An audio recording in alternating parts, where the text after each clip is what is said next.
نمک حرام پیژنی، نمک حرام پیژنی. نړۍ اوس ویښه دا غلام ابن غلام پیژني، نمک حرام پیژني، نمک حرام پیژني. وختي چهرې ظاهروي هر یو بدنام پیژني، نمک حرام پیژني، نمک حرام پیژني.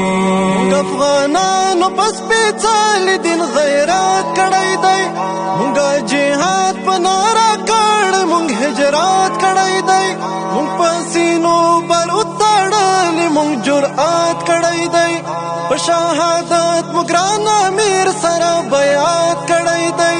د غلامۍ له ژوند مو کرکه او نفرت کړی دی، د مسلمان مو د خپل ځان په څېر عزت کړی دی.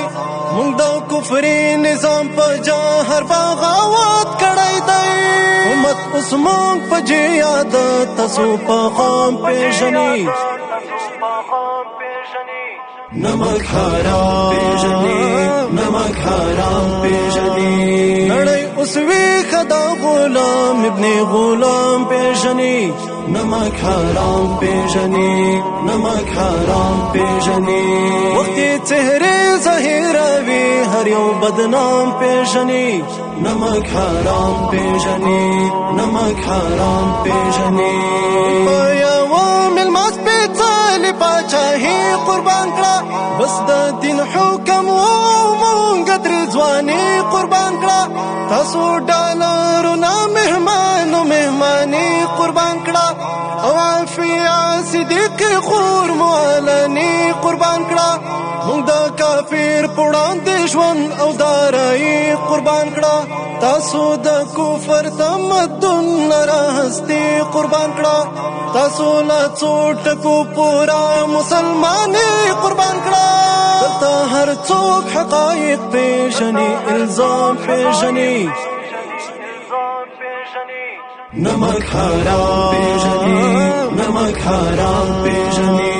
نړۍ اوس ویښه دا غلام ابن غلام پیژني، نمک حرام پیژني، نمک حرام پیژني. وختي چهرې ظاهروي هر یو بدنام پیژني، نمک حرام پیژني، نمک حرام پیژني.